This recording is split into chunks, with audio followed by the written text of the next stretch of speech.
It was a crisp Saturday morning in Maplewood, a quiet suburban town tucked just outside of Nashville, Tennessee. The air carried the faint smell of freshly cut grass, the hum of lawnmowers, and the distant chatter of kids on bikes. My backyard was my sanctuary, a stretch of patchy green where I'd built a vegetable garden, set up a hammock, and recently, my pride and joy, a brand new wooden shed. It wasn't anything fancy, just a sturdy structure I'd built with my brother over 2 weekends. Painted a deep chestnut brown with white trim, it looked like something out of a catalog. To me, it was more than storage, it was freedom. My tools, lawnmower, fishing gear, and the countless little projects my wife rolled her eyes at finally had a proper home. I had just stepped back, coffee mug in hand, admiring the way the sunlight hit the roof when I heard it. The distinct squeak of hinges from the gate next door. Enter Martha Green. Martha was my next-door neighbor, mid-50s, divorced, and possessed the uncanny ability to notice everything that happened on our street. If you so much as left your trash can out an hour too long, Martha knew. If a delivery truck stopped at your driveway, she wanted to know what was inside the package. And if she wasn't peeking through her blinds, she was watering her already overwatered azaleas, just to have an excuse to linger near the fence. Morning, I called out politely, forcing a smile. She didn't answer right away. Instead, she tilted her head, squinting at my shed as if it had personally offended her. Finally, she spoke. "That shed," she said flatly, "is that even allowed?" I nearly laughed. "It's just a shed, Martha. Built it myself. Pretty proud of it, actually." She hummed, pursing her lips. "I'm pretty sure there are rules about these things. City code and all that." I sipped my coffee, trying not to bite back. I checked. It's perfectly legal. But she wasn't convinced. Martha thrived on control. She had once called code enforcement because another neighbor's grass was too tall. Another time, she reported a teenager's parked car for being an eyesore. My shed, to her, was just the latest offense in her never-ending crusade for order. I didn't think much of it until 3 days later. A white pickup truck with city code enforcement, plastered on the side, rolled up in front of my house. Out stepped a man in khakis and a collared shirt, clipboard in hand. He introduced himself as Officer Daniels, and after a polite nod, he got straight to business. "We received a complaint," he said. I didn't even need to ask who made it. My stomach twisted, half annoyed, half anxious. "A complaint? About my shed?" Daniels nodded. "Yes, sir. We'll just need to take a look, check compliance." From her porch, Martha watched with the satisfaction of a cat about to pounce. And that's when I knew this was just the beginning. Officer Daniels walked around the shed slowly, his boots crunching the gravel near my garden bed. He tapped his clipboard with a pen, inspecting every corner, every nail, as though he were searching for a crime scene clue. "It looks well built," he admitted. "But the complaint alleges it may be in violation of setback rules. Do you know how far this is from your property line?" I swallowed. 8 feet. Minimum is 6 in this district. I checked the municipal website before I built it. Daniels scribbled something on his form. "All right. That's good. But I'll need to verify. You understand." From the porch next door, Martha coughed loudly, feigning disinterest while practically leaning off her chair to hear every word. I could almost feel her smugness radiating through the fence. That evening, over dinner, my wife shook her head when I told her. "Why can't Martha just mind her own business? You've lived here 6 years. You've never had a problem with anyone else." "She loves to make problems," I muttered, stabbing at my mashed potatoes.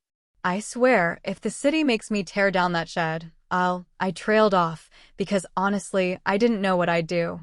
The shed had become more than a project, it was a symbol of my independence. A week passed.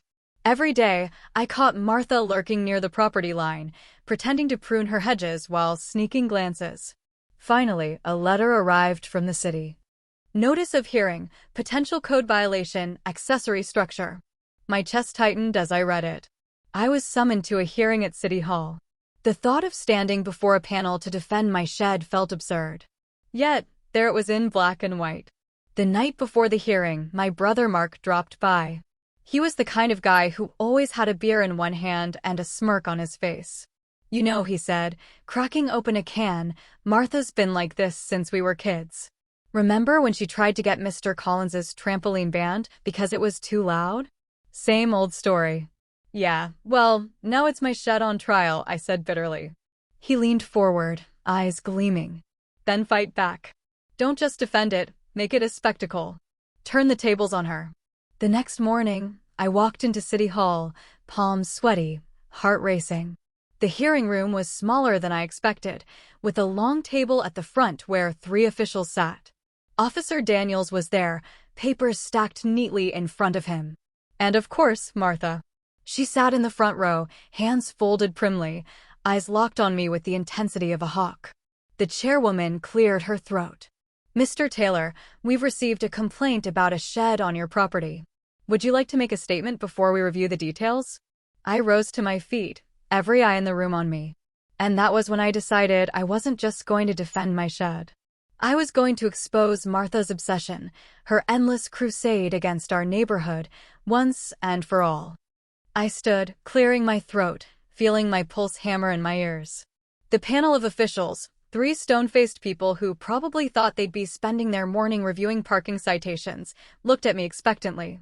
"Ladies and gentlemen," I began, "this shed isn't just a pile of wood in my backyard. It's a project I built with my brother. It's within code. It's legal. But that's not really why we're here today, is it?" A murmur rippled through the room. Martha's head tilted sharply, like a bird that had just spotted danger. I went on, my voice steadying with each word. "We're here because my neighbor, Martha Green, has turned this into something it's not. She's made a hobby out of calling code enforcement on anyone who doesn't live up to her impossible standards. A trampoline. Grass that was 2 inches too long. A kid's basketball hoop. And now my shed." Martha shot to her feet. "That's a lie. I care about our neighborhood. I'm protecting property values." The chairwoman raised a hand. "Mrs. Green, please sit. You'll have your turn." But I wasn't done. I reached into my folder and pulled out a stack of printouts. "These," I said, spreading them on the table, "are complaints Martha has filed in just the last 2 years. I did a public records request. 14 separate complaints. All dismissed. Every single one." Gasps filled the room. Even Officer Daniels raised his eyebrows. Martha's face flushed crimson. I leaned in, driving it home. This isn't about code. This is about harassment. And it's not just me, it's the entire block. Ask anyone. We've all been dragged into her crusade." The chairwoman glanced at her colleagues, whispering something. Martha was practically shaking now. She tried to speak, but the words tangled in her throat. Finally, Officer Daniels cleared his throat. From a compliance standpoint, he said, adjusting his papers, "Mr. Taylor's shed meets all setback requirements.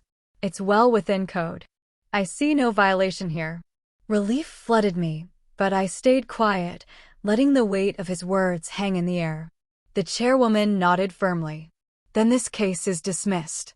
She tapped her pen against the desk. "And Mrs. Green, while we appreciate community vigilance, we strongly advise against misuse of city resources for personal disputes." Martha's jaw dropped.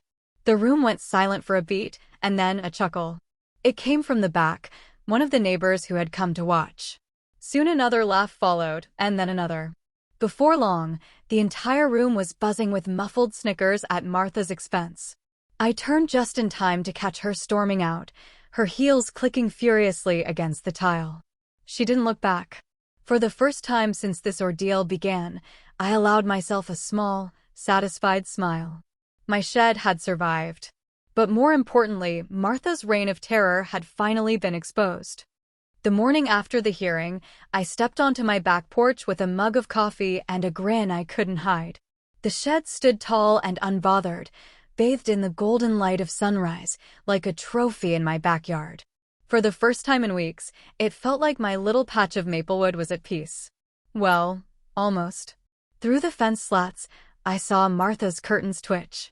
She was home, probably nursing her wounded pride. The neighborhood grapevine was already buzzing. Word of the hearing had spread faster than wildfire. Neighbors who had once quietly endured Martha's meddling were now emboldened, laughing about how she'd finally been called out. That afternoon, I was mowing my lawn when Tom from across the street ambled over. He was an older guy, always in a baseball cap and work boots.